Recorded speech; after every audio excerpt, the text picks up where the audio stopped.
With the NBA draft approaching, teams are doing all their final preparations before deciding who they want to add to their roster. Though, what are some of the skills or attributes they look for in prospects when evaluating for the next level?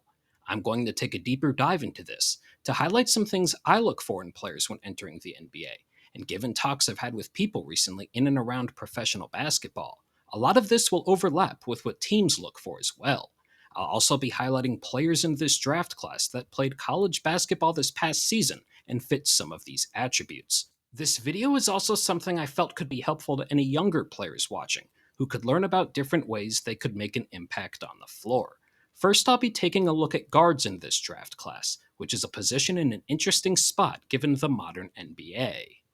The current NBA has star guards of all sizes, but the Pacers Thunder NBA Finals is an indicator of all the different ways players at the position can impact games. You have Shai Gilgeous-Alexander, who is a big-time scorer, can create for others, and makes an impact defensively. Tyrese Halliburton's scoring output can be inconsistent, but his passing, court vision, and pace he plays with makes him the engine that makes the Pacers' offense go.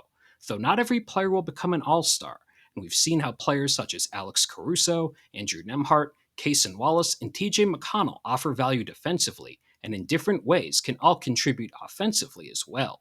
In recent years, we've seen that point guards in particular can have a difficult learning curve entering the NBA, between getting acclimated to running a professional offense, adjusting to the speed of the game, and learning things like what passes you can and can't make through trial and error. It isn't always smooth sailing to start. Darius Garland is an example of this, as some advanced metrics in his rookie year graded him out as one of the least effective players in the entire league, though he kept improving, and at age 25 made his second career All-Star game this past February.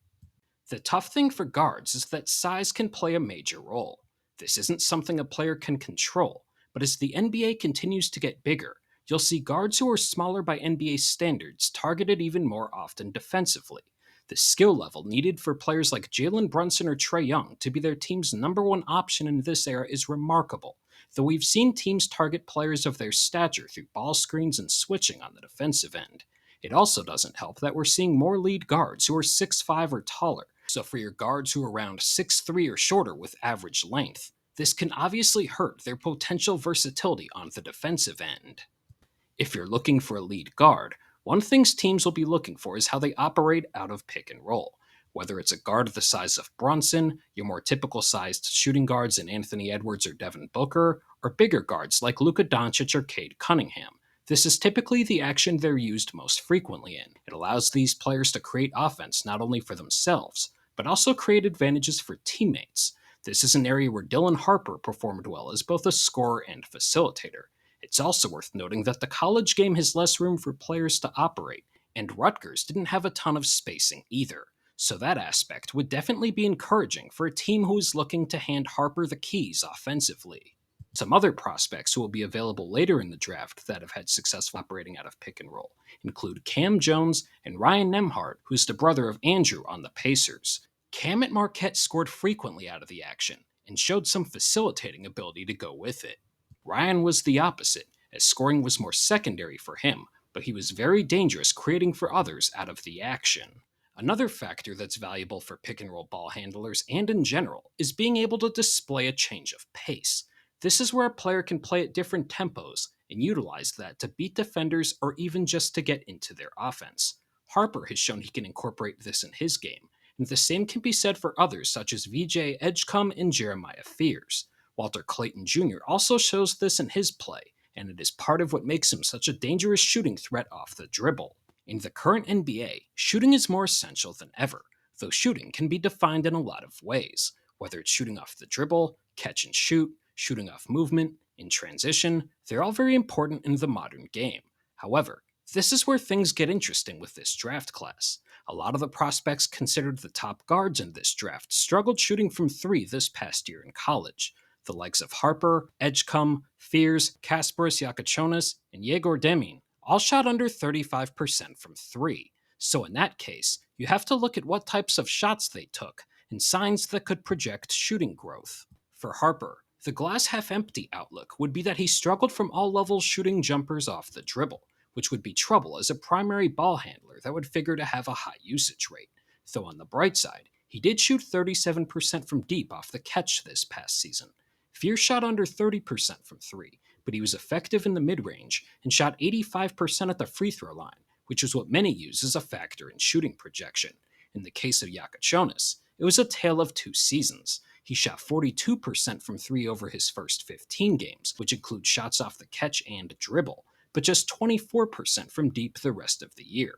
Though he didn't get many attempts off the catch, and teams will certainly look into his shooting production from when he played overseas as well. Tre Johnson showed his shooting ability in every way you could think of this past year. He was dangerous from three off the dribble, hitting step backs, shooting off the catch, and was also incredibly efficient shooting off movement. Walter Clayton Jr. was a hero for Florida in the NCAA tournament and also displayed his shot making in a variety of ways, whether it was as a lead ball handler, coming off screens, or getting out in transition. Jase Richardson, as a freshman, also made a ridiculous 46% of his threes off the catch and showed he could get to these shots in various fashions. If you're looking for shooting later on, Chaz Lanier has shown he's very dangerous shooting off movement, whether it's coming off screens or handoffs, and has a lot of experience being utilized in those roles. Whether it's as a primary facilitator or playing off the ball, a guard's passing or decision making is incredibly important. As we've seen these playoffs, players have to make split-second decisions, which many call 0.5 decisions, while also avoiding turnovers, keeping advantages going, or creating looks for others. To a lesser extent, moving without the ball and finding space within a defense, or thinking a step ahead for cuts, can be considered here too. The two best passers of the guards in this draft are Egor Demin and Kasparas Jakucionis. Both are bigger guards with experience playing overseas and create looks for their teammates in a variety of ways. Though both struggled with turnovers in their year at the college level, and neither got many reps playing off the ball, though I'd imagine both would translate as passers there. Dylan Harper also showed promise in his larger role facilitating, while Jase Richardson didn't rack up a ton of assists, but showed he can keep the ball moving and make quick decisions. VJ Edgecombe in particular showed he can make teams pay as a cutter, but he, Tre Johnson, and Jeremiah Fears all displayed flashes of passing with room to grow in that regard. For a player who could be available later, I'm going back to Ryan Nembhard, who consistently makes quick reads and operates well out of ball screens. Another area offensively that's important is the mix of finishing at the rim and drawing fouls. Many fans might not enjoy watching players who draw a ton of fouls, but it's a very important skill, and getting in the paint can help create advantages for the ball handler or their teammates. Adding on to this point would be the value in generating paint touches, where players like Shai Gilgeous-Alexander and Anthony Edwards are very valuable. This is a great way for guards to create advantages, whether it is using this to score and get into their own shot, or drawing multiple defenders and creating for others. In particular, this is interesting in regards to Jeremiah Fears. As a freshman, he did a fantastic job of drawing fouls, generating free throws, and getting into the paint. Though he shot only 44% at the rim when operating out of the half-court offense this past year, and had his fair share of turnovers when he got there. Part of this could be due to the spacing he had to work with, and being one of the youngest players in this draft, though Fears will need to improve these aspects of his game. And while the decision-making can improve with reps, given that he doesn't have great length, it will be interesting to see how he improves his finishing.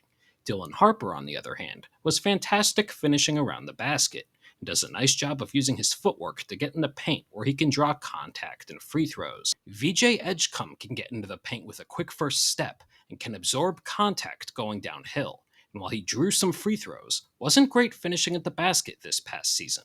This will be an interesting aspect of Tre Johnson's game, as while he's a talented scorer, he isn't an incredibly explosive athlete and didn't consistently create rim pressure in his year at Texas. Kasparas Jakucionis was very effective finishing around the basket, and also did a nice job drawing fouls getting downhill. His first step when driving is a question, though, so it's notable that Illinois did incorporate some handoffs to help him get some momentum on downhill drives, and the ability to create for others when in the paint is promising. For potential picks later in the draft, Hunter Salas improved his free throw rate as a senior and was also effective finishing at the rim in both of his seasons at Wake Forest. Defensively, as touched on earlier, is where size can come into play. We see it often in the NBA when teams try to pick on smaller opposing guards, but things such as lateral movement, being able to guard the ball, defending bigger players without it being a complete disadvantage like we see with some of the Thunder's guards, and screen navigation all play a role as well. While he has a decent wingspan for his size and competes on that end of the floor, Jase Richardson, checking in at just over 6 feet tall, for example, will make him targeted defensively. Effort is also very important on this end, as teams would want to see if players get beat off the dribble or misjudge a passing lane and can possibly recover and still make an impact on the play. Elements like lateral quickness and adding muscle can come at the NBA level, but it will be among the initial concerns for guards such as Jakucionis, Demin, and Fears entering the league. VJ Edgecombe, of the more touted guards, has the tools to be a high-impact defender. He's got the lateral movement you look for, navigates screens well, and can rack up deflections and steals playing passing lanes. You could also project him adding muscle to his frame and possibly being able to defend some wings. For later in the draft, Elijah Martin is a prospect whose defense intrigues me. Martin is on the shorter side for a potential NBA player, but he makes up for it with impressive length and strength for his size. He does a very good job at navigating screens, and showed throughout his college career he can play passing lanes as well. Even with potential size concerns, Martin's blend of strength, toughness, and length makes me believe he could hold his own if forced to switch up. Sion James is another who intrigues me on this end of the floor. He's a little bit taller than Martin, but he also has shown the strength and ability to be disruptive defending the ball, to make me believe he could potentially defend various positions. The other interesting part is for teams, some of the most valuable pieces to a player's evaluation aren't seen by the average fan. Of course, they'll go over advanced stats, and some teams could have different things they look for in that regard, but I'm referring to the intel they get on a player from various sources. If you're ever watching a draft and wonder, why is this guy falling? A lot of times it can be a result of information teams receive, either about the player as a person or medically. Teams ideally would get to meet with the prospect and discuss any potential concerns. So a player, for example, who only meets with teams that hold the top 10 picks could start sliding if they get past that point. His teams could emphasize players they've gotten to know and have a better grasp of.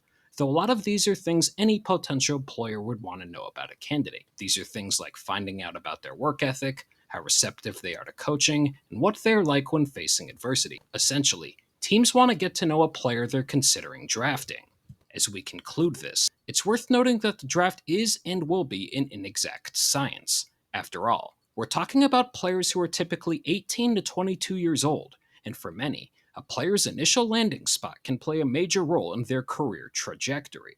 Some might not get the true chance to showcase their best attributes or carve out a role, though on the other hand, some players might have a coaching staff with an immediate plan for them. Someone could be a better fit for the more open NBA game, or have skills they didn't get to show at the college level.